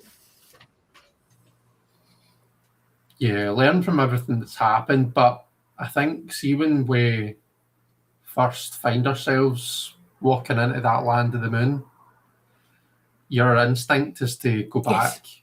Your instinct is, fuck me, no way. Not today, Satan. Your instinct is to go and hide in the shadows because the shadows are safe. Yeah. But the whole point, the idea is that no, this is the moon is a powerhouse. Do you know what I mean? It represents that deep well of like within us all that we can draw on. So when you learn to when you learn the new rules, when you learn to kind of negotiate that situation, when you learn to be in your new normal, then it can be a really kind of a really powerful place to be. But just might find that your first instinct is to say, "Oh fuck no thanks, take me back." But yes, but no, yeah, that's not what the moon is about. The moon is a kind of a, you can't turn back time. You just need to kind of learn to be in the nighttime. And a new dawn is going to come up at the other side. Remember that. But I suppose just know that there will be those moments of uncertainty, of feeling unsettled. But you can handle it. You can totally cope with it. Just need to believe in yourself. I guess. It's an opportunity. Pulling the moon in that position, it's an opportunity to really lean into your femininity, to feel safe enough to get into your femininity, regardless of gender. Just to to feel that emotional power that you can have. You know, just that vulnerability, emotional vulnerability comes up a lot with the moon. Yeah. It's almost like a kind of permission slip to say it's okay. You know, strength can be found in that emotional vulnerability. Definitely. Mhm. I think that all the cards that people have pulled, and that was quite a nice one to end on, actually. Oh, Um, like that. Very good. it was brilliant. Um, do we want to? Do we feel like doing some? I always like to round these lives off with some disappointing affirmations card pulls. Absolutely. I think after we've had quite a heavy reading, it might be nice to Yes. just inject some lightheartedness into that. I'm going to just put it to one side so I remember to take a picture. Okay. Oh, I've just put my cards away. Oh, you're fine. Don't worry about it.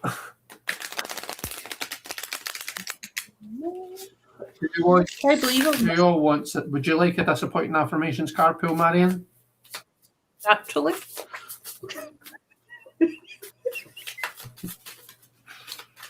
I love this because it's the only time I'm allowed to be cheeky to you. There you go. Don't just be a fuck up. Be the best fuck up that you can be. Yes. My dad instilled that to me, or words to that effect when I was young. He's like, Marion, if you're going to do it, do it right. And my Lord, I have with every mistake. I don't make wee mistakes in life. Like see when I make a mistake, it is like life altering mistakes I make. Excuse me. It's mainly because I'm a chariot tower. All right. My bus card. Right. Who all wants a disappointing affirmations card pull in the chat? Who all wants one? I think we should just say it. Pull one for myself. How rude. You're good enough. You're not the best, but you'll do. Yes.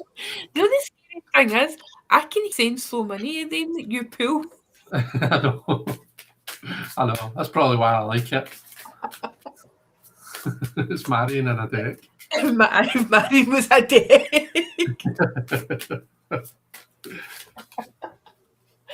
Oh, that's funny. Oh, dear me. Right, Jen says I will take one. Oh, I like the tower chariot too. You're enough. We don't need more of you. There you go, Jen. That's so much fun. And Elaine's wanting one as well. Mm-hmm. Oh, it's so funny. Oh. Disappointed. Well, that's what you get for expecting things.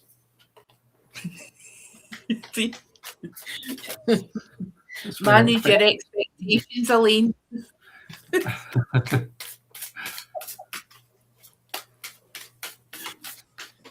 Marita.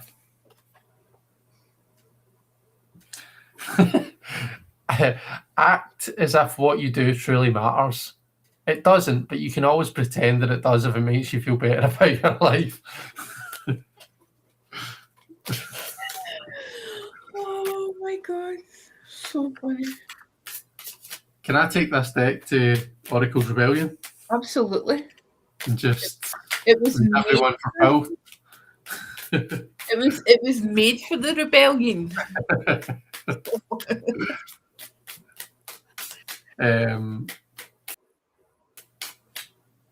One. Did Fifi say they wanted one? I I think she did. Let's just pull one anyway. Yeah. See if you're still here. Let's just take it as people want one. That's what I would do.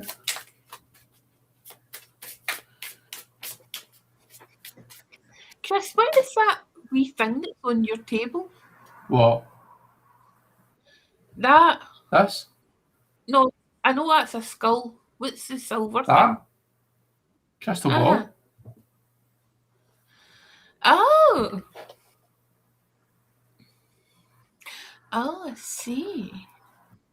It looks like. Do you know what it looks like on camera to me? It looks like a quake. A quake? I've got a quake. I've got a wedding quake. Have you? That's what it looks like with the camera down for you. Look, the way I'm looking at it. Fifi, you have to have a meltdown as a treat. Oh, who doesn't love Treat a yourself. meltdown? Meltdowns are wonderful. That's what I live on. Caffeine and meltdowns.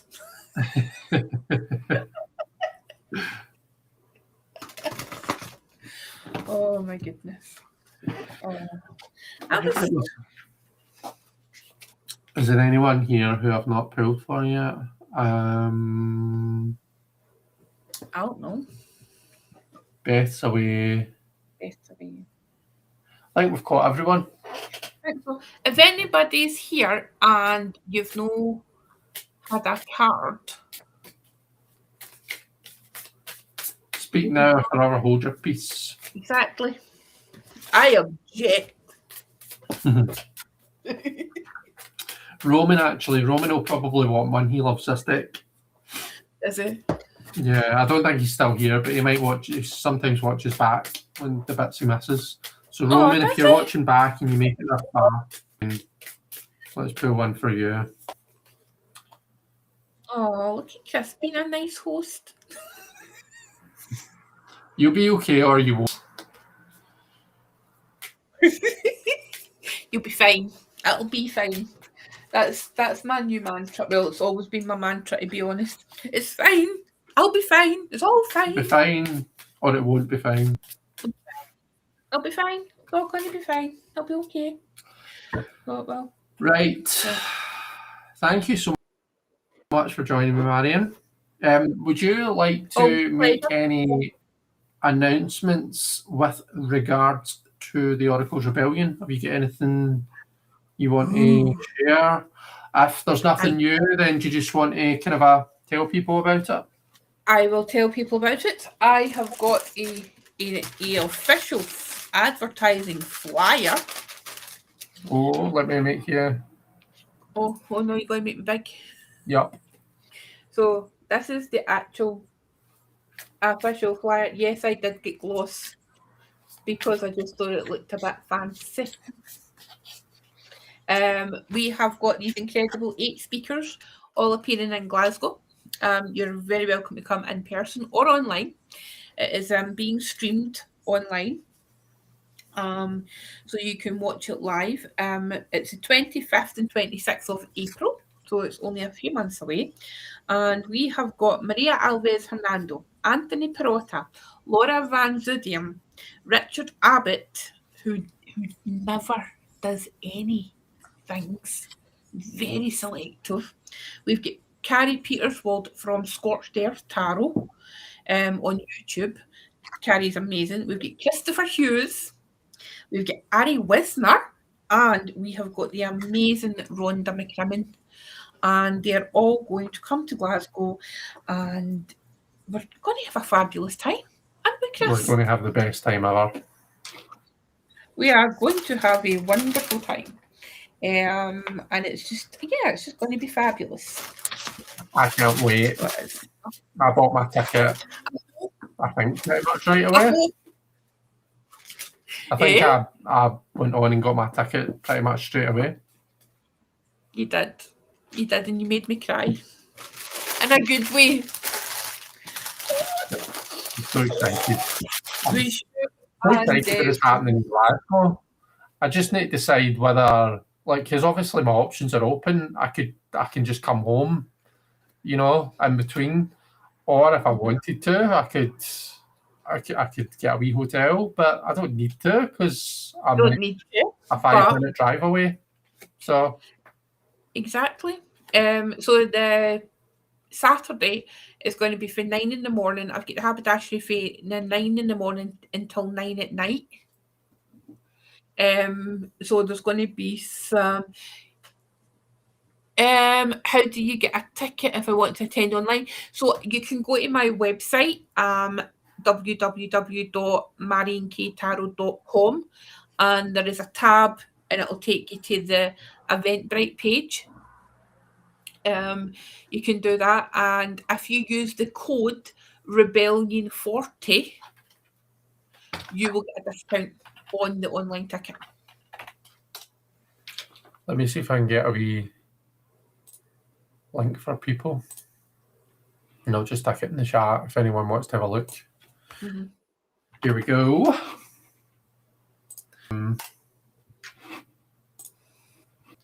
That's a link in the chat for folk who want to have a wee look at. It's not to be missed. There is.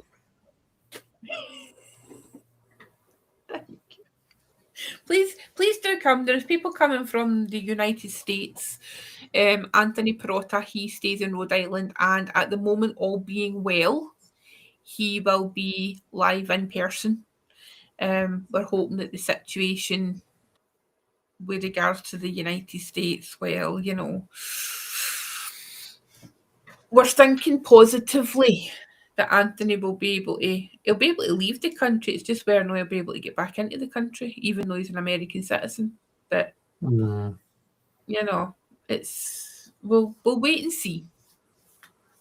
So we will. We shall wait and see. We're thinking positively. But I don't know if Glasgow's quite ready for Anthony. I was going to say, if they don't let him back in, he can move in with you, Hen. Oh, could you imagine? Could you imagine the level of astrology in that, the level of astrology chat that would go on in that house? My actual goodness, I don't even think I could take that. I think that would fry my brain. No, there would be fashion. He would go through my wardrobe and chuck everything out. He would make me wear things that emphasise a waistline, and it would be terrible.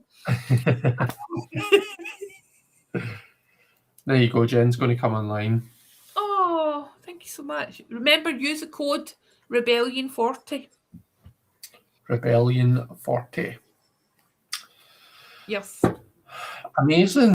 Yes. Well, I can't wait, and I can't believe that it's only 3 months away, because I can remember when I think you first told me when it was like a year. What? Aye. Mm-hmm. What way since? Aye, because you're saying it's only 3 months away. Right. I'm at the brown paper bag stage. Remember what I was like with the Kickstarter? I'm at that stage. I thought I was divulging something that I wasn't meant to divulge. No, what was I saying? No. What was I saying that nobody knows? No. We have got extra surprises as well. I'm waiting to hear back from someone to do something. I know about a pound. She's waiting to hear back from a man about a duck. Aye, basically. They go and talk to a man about a duck. That's an expression we use here in Scotland. Anyone else, if that doesn't compute. Mm-hmm. When I was a kid, I'd walk in and be like, "Oh, where's my dad? Oh, he's away to see a man about a dog. Are we getting a puppy? No." Oh, right. What about you? You've got something coming up. I've got something coming up. What's that? Mm-hmm. What have I got coming up? Don't you tell me.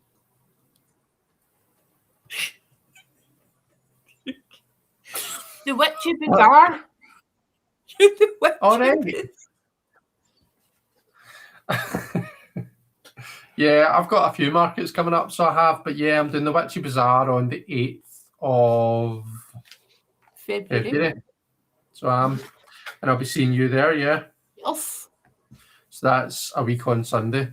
Yes, I'll be punting my deck. Good. So if anyone's in Glasgow or local, then come and see us. Come and see Marion, and I'll be downstairs doing readings. Some really good readers this time, along with yourself. Yeah. Definitely upped her game. Really good readers. Fox, who's going to be there, she's fantastic. Yeah. Oh, that'd be good. Yep, she's lovely. I think it's her first time reading there, so will you look after her? Yeah, of course. She's a Taurus. She's lovely. Good. Mm-hmm. She worked in Treadwell's in London when she lived down south. Oh, okay. So she's she's a chaos magician and esoterically trained. Okay. I'll look out for her. I'll say hello.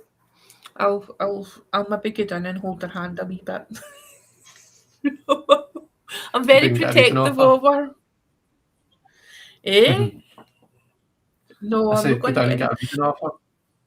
No, because she's all crap yourself when I get down the stairs. I didn't crap myself, did I? No, you're the first person that I read for it, the Witchy Bazaar. I know. But it's like ordinarily, it's like they all don't make eye contact. They're like, oh, there's Mary. No. Oh, let's look who's here. Oh. It's like I feel like Michelle Roux, even like in MasterChef or something. They're like, oh no, there's Mary. Oh no. Don't let her read for her. Oh no. It's like, honestly, God, it's fun though. It's always a good day out. It is. It's good fun. Mm-hmm. Sometime I'll need to go just as a punter, so I will, and actually be able to fully enjoy it. Like just like go. I suppose I do get the opportunity to go upstairs and have a nosy around usually, so it's not like I'm deprived or anything. But I don't know. It'd just be good to.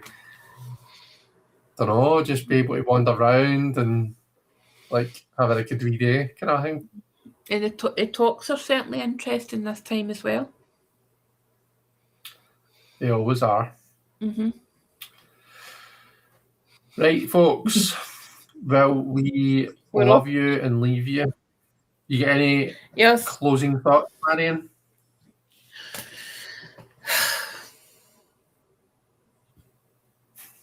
No matter what's going on, just remember it is always darkest before the dawn. There's another song.